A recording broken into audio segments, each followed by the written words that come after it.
Is this the angle? Aloha, everybody. I think we're already live. How's it going? So this is my love, Amrit. I guess, is this our camera here? Yeah, there's our camera. And this is kind of an impromptu live to share about our mission here and introduce you to him, who's a profound inspiration to me, my love. And I want to share more about what we're up to and introduce you to him so that you can get a sense of what I've been up to, what we've been up to, what we have planned here from the Center of the Seven. Anna, I really feel deeply indebted in service to this land here, to the earth altogether, and to creating more harmony and unity upon the planet. Very much a heart-centered path for me, and really specifically to the indigenous, as they've given me so much meaning in my life.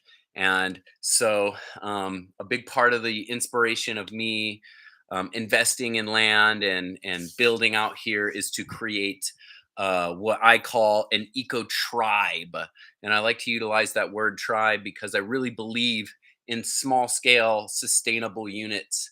And having lived with the indigenous in Peru for a period of time, I saw the power of a group of humans coming together in like mind with a similar mission, and the kind of magic that occurs with that kind of small scale sustainable support.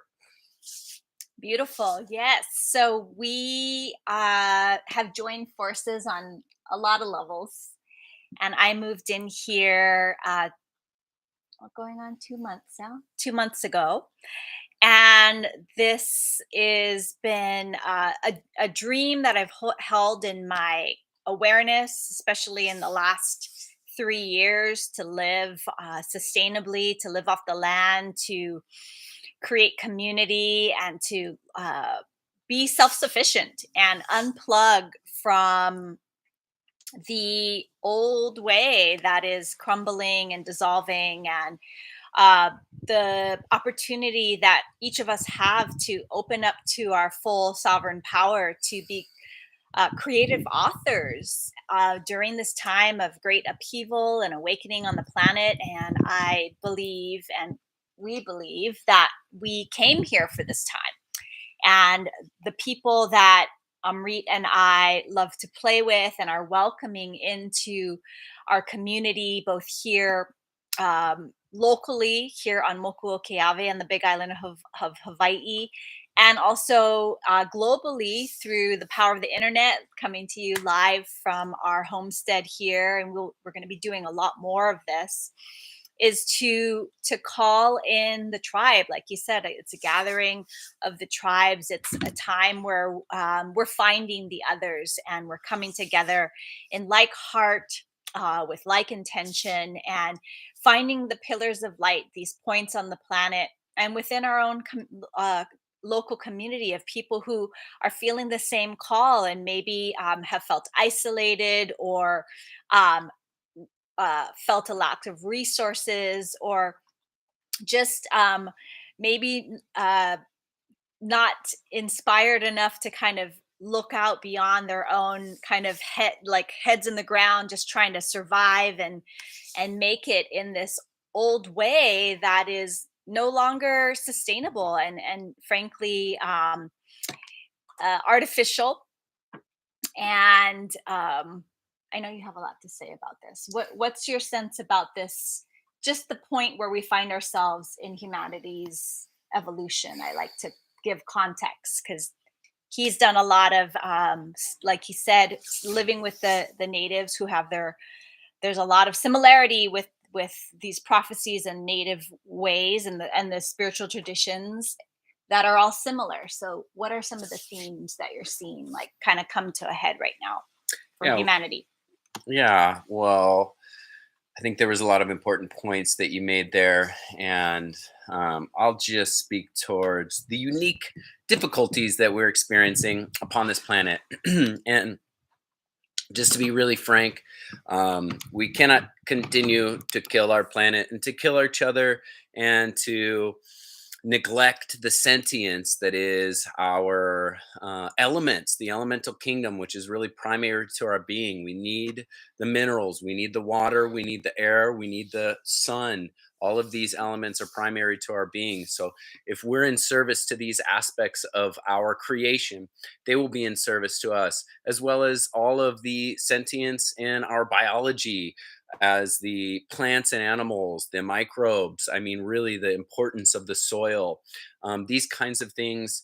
As we continue forward as a humanity, if we continue neglecting and really killing each other and the planet, we're not going to survive. It's not sustainable. And so, what are simple solutions that we can do? For me, I've chosen to purchase land so that I can, number one, steward a piece of land myself and be a guardian for the sentience on this land. And I'm in control personally of what goes on this land. And as far as ownership is concerned, I feel like the only thing that I can claim ownership of is the bill, which I will continue to own. And also, then I feel that the reason that I've gotten access to this blessing of this old growth forest here is because I want to share it.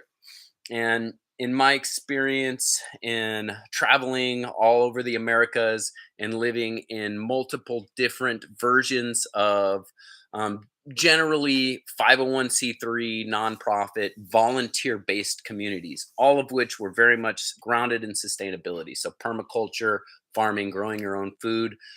s- I'd say three things right now feel very simple and clear to me, which we have here through our stewardship of this land is food security, water security, land security, and community. Having like-minded individuals around you, an arm's length away. My neighbors, what are my neighbors up to? And to have the people around me that I believe in, that no matter what happens to the grid, no matter what happens in politics, religion, in belief systems, in the entirety of food production, of natural disasters, of energy shortages, et cetera, et cetera. Regardless of all of that, I have people around me who are living sustainably upon this planet, who are skilled individuals, who I know with all of my heart that these are the people that I want to be by. And I feel such tremendous security. And so I want to share this wealth. And I believe that as humans, especially in our Western society, if we don't have something demonstrated to us, then, there's a lot of this idea of like, well, that's impossible. How can we do that? There's a lot of kind of a feudalism associated with what's going on, which I think is the reason a lot of people are kind of head down, putting their head in the sand. Well, what the heck can I do? I'm just trying to survive. Right. I know that my family, my two sisters as mothers, are working several jobs just to put food on the plate and provide for their family. It's not easy. And so, what can we do, right? Well, it's actually, it can be very simple. And there are countries that, I mean, Russia, for instance, 90% of the humans in Russia are growing their own gardens. Wow. That's huge. And if as simple as that, if we begin to grow our own food and the therapy around it as well, I know that me and my beloved, the time that we spend in the garden together is priceless. It feels like some kind of heaven on earth experience. It is very therapeutic to be with the land in that way and to be able to eat and nourish yourself with that which you've put time and energy and love into. It's amazing. And it's actually not that hard.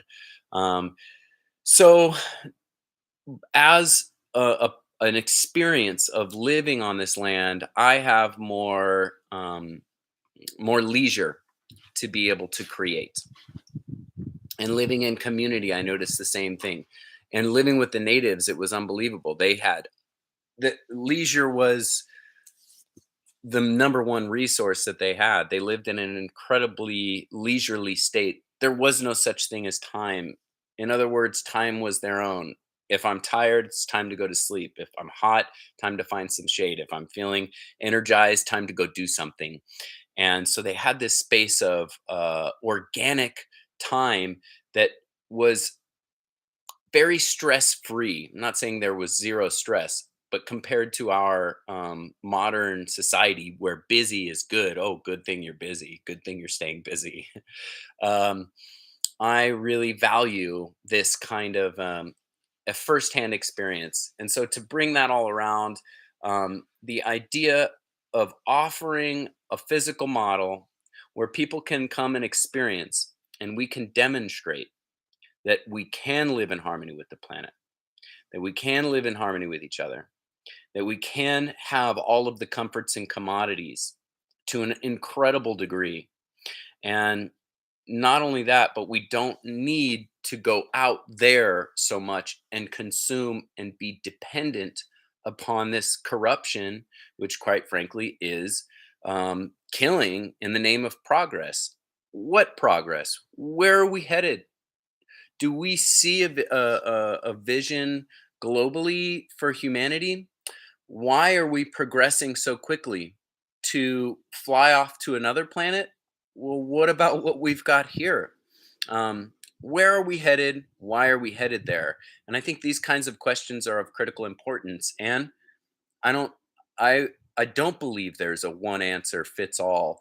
And so that's why I believe that these kinds of eco tribes, I say eco tribe as opposed to eco village, which is a pretty popular term nowadays. And I want a little small scale eco tribe. And at this point, we have the availability too. We have a cabin in the back. We want to begin inviting one more human being to come live with us. We can have a dope little, excellent, spiritual, sweet triad living here, helping each other out.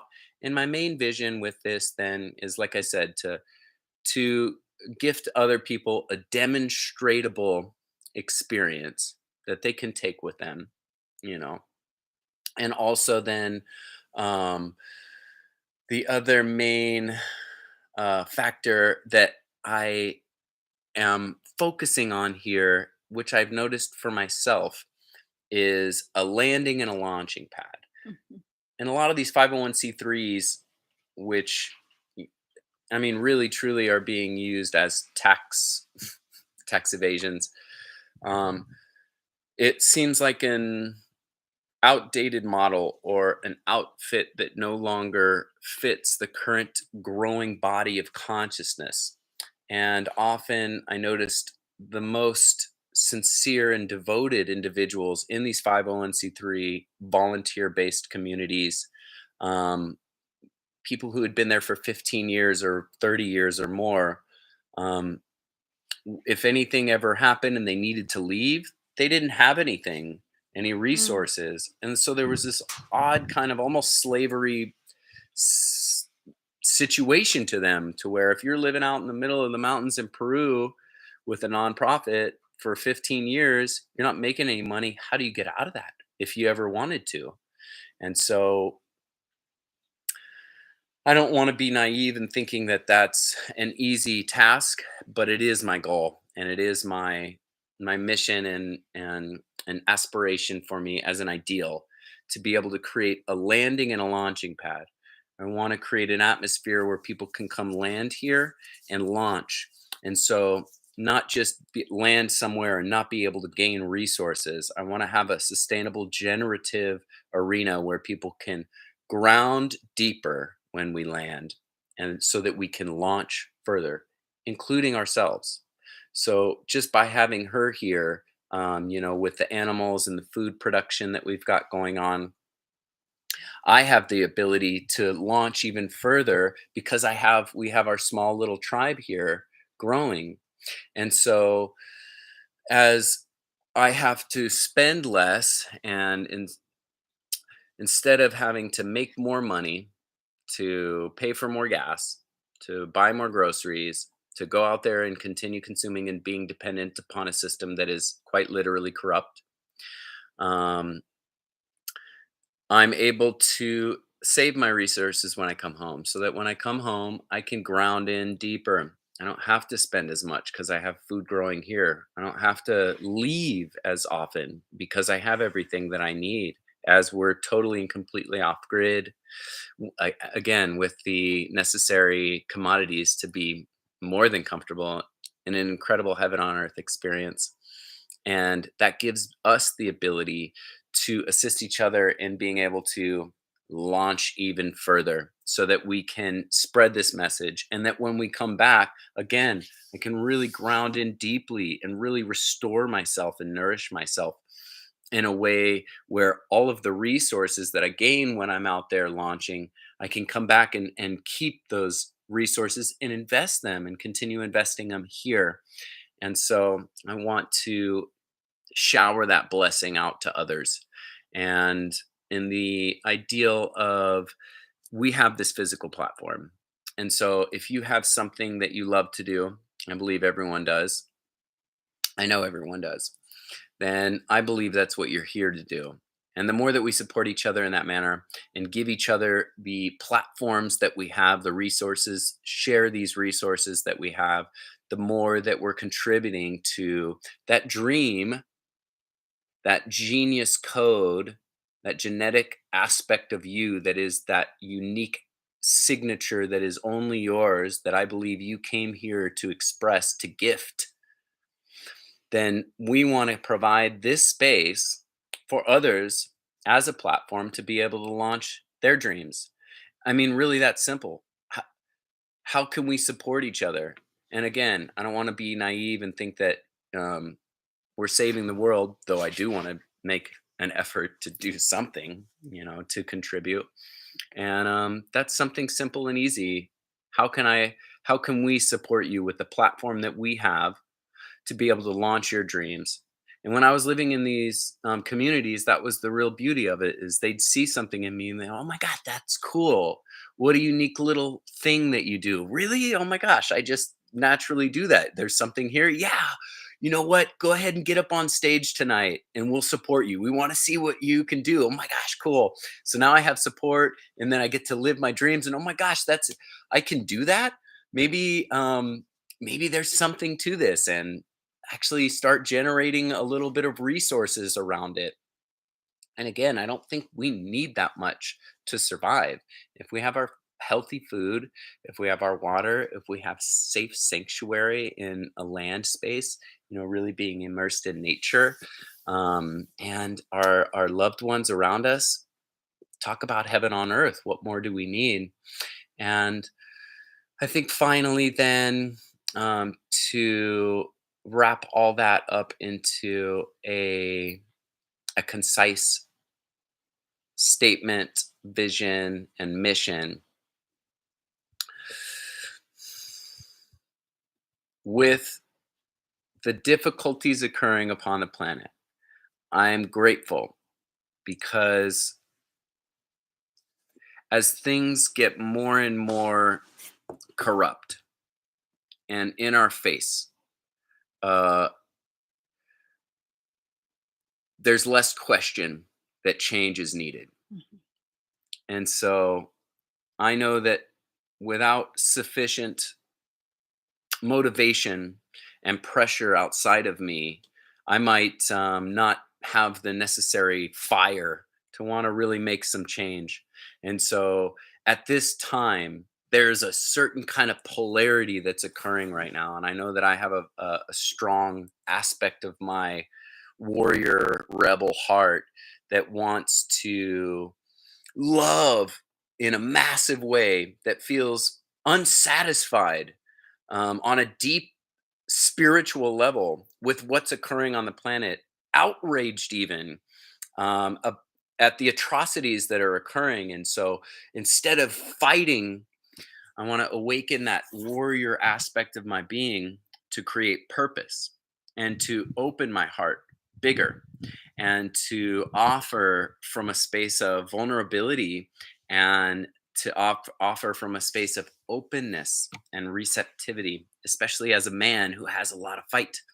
And so I want to offer that simple prayer to the world and to those rebel warrior heart individuals. And within that, then, I really like working with men. And there's a lot of confusion around, in my own personal experience working with men and hosting men's circles around, like, well, what's our purpose? Things are changing. There's definitely a feminine rising movement occurring, and I don't think that negates the man in any manner. In fact, I feel a certain sense of responsibility and purpose to hold sacred sanctuary for the women that are rising, and to hold sacred sanctuary for that feminine aspect of myself, and for my brothers who may be having a hard time trying to figure out what it is to be a man now. And we have a sacred purpose to stand up and to hold safe space. And what greater purpose than to create safe sanctuary for heaven on earth, and for the beloved women who are also the most incredible warrioresses. And that's also been, I think, one of the more critical part of my awakenings recently, is that the mother is the most ultimate warrioress, and that every man has something to learn from their mother, and that us father warriors are often donning armor to go take life in the name of creating a better world. And do we really think that that's sustainable, to go out there and kill to make a better world? I think that's folly. It doesn't make any sense if we actually take a step back. And if we're only in a logical mind, we may logify ourselves into dropping bombs on each other because that's what's best for our earth and for humanity. It actually is insane.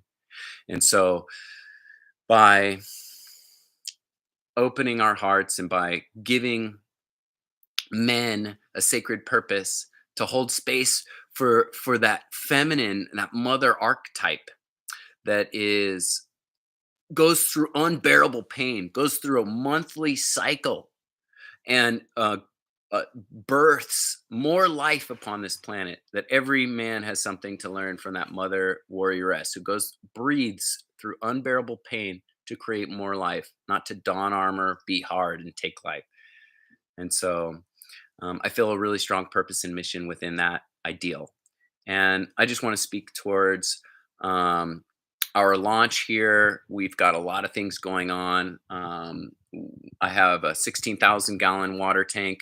I want to start creating a water farm here as water sustainability. I want to be creating a positive water flow so that we have that resource to be able to gift out, a positive food flow, so that we have that resource to gift out. And if you've ever worked on a farm, you'll know that the amount of food that you can produce on even in a small garden is more than you can even eat.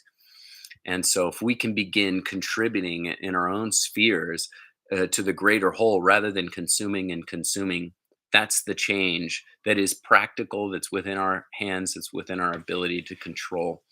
And so as we launch here, it's taken all of my resources, and I'm invested completely. And I work still every week to go out there, to come back, and to invest into this property. And simply put, I feel like we're at a critical phase shift where um, I need help. I can't do this alone. I don't want to do it alone. And so we will be opening some visionary funds soon here to help assist us in finishing this dope community center, where we want to start hosting events um, and dances and creative gatherings, art based parties, celebrations, and music and farm. What's the word? Uh, food co-ops. Gosh, hey, what's the word I'm Farmers looking at? market. Farmers markets, because we got a lot of people growing food over here, and so we want to provide that space. There's no community space up in this area, and so we want to create the platform for others to be able to give their gift, and so where we can all benefit off of each other and support each other to live our dreams. And yeah, I feel pretty complete with that Oh, share. baby. I love everything you said. Love the passion. And really, it's with this beautiful sanctuary space, this Vahipana, this sacred land, in this aina that we get to steward, and that you've opened up to me to be able to be co-steward with you, which I'm very grateful for. Um, that we can really hold that frequency, that embodied frequency of what each one teach one, everyone come and share what you have a passion to share. And this has been a passion of mine for many, many years. And me personally working with women from all over the world and locally as well, to support them in really honoring and celebrating and cultivating their sacred gifts, and through the channel of business and embodied leadership, and doing what you love as what you are receiving your dharmic path from, like you're receiving your money and your resources from your gifts. Like what could be more fulfilling than that? And so Vocation instead of career. yeah, yeah, and also really reaching out to those of you who feel, hey, this is Ananda. That's for a sweet boy. Who feel a call, a deep, profound call to step into greater levels of leadership as a person who's heralding and midwifing this awakening, this renaissance, period of renaissance, where together we can achieve more, and where everyone can thrive, because there has been thousands of years now of kind of outside influence in terms of creating this illusion of separation from ourselves first and foremost, and our own creative power and authorship, and really having this dependency on outside, having to go outside, having to go off island. I grew up here, I'm born and raised here, and so many of my local friends that I know have had to leave or chosen to leave the island because they were very talented in what they had to do, but there weren't the opportunities here for them, and so they went, to different cities and different places. And the cost of living and the standard of living here, the cost of living is not commensurate with the standard of living here. And what people get paid here, like Amrit was sharing, most people we know, they have 3, 4, 5 different things going in order to even just survive. And so we are, as leaders, heralding this shift, and it's not going to be easy, because a lot of us have really ingrained belief patterns and ancestral things that we've taken on from our own being raised and brought up in whatever culture we were brought up in, that is really focused on lack and limitation. And so as what I like to call new earth leaders, as people who are committed to seeing this change and shift and awakening through, and like that's what, if you feel like you came here for this, then Amrit and I, through this in-person sanctuary that we have, we're welcoming you to own what you're here to do. And what I'm doing right now, and what you're empowering me to do by being one of the things that's grounding deeper and launching further, is I am launching a women's Creatrixmind, which is a blend between a mastermind and a sister circle of women from around the world. We're going to be meeting virtually, but we're also going to be meeting in person too, to step into our full creative authorship, and to, through our own movements and our own message and our own particular lens of how we see ourselves playing a role in this turning of the tide, coming together and supporting one another, because we can't do it alone, and sharing resources, training each other and supporting each other to thrive in and just looking at ways we can like amplify our messages, amplify our voices, strengthen our belief in ourselves, and be generative too, because that is important. And we still are working within a monetary system that is quickly collapsing.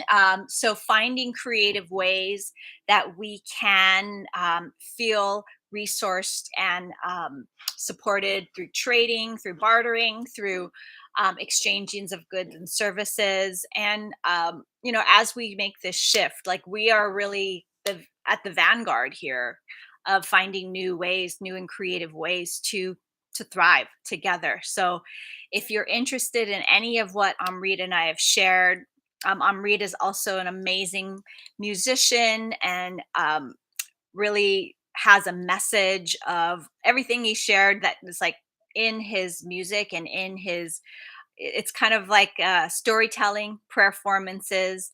And I have been collaborating a little bit with him as well. And I have it actually a part of this Creatrix Mind that I'm doing. We're all going to create our theme songs for our movements, because change happens. Music is always going to be part of evolution and change. And so I believe we all have the ability to um, share our own songs and our own voices, even if you've never written a song or done anything musically before.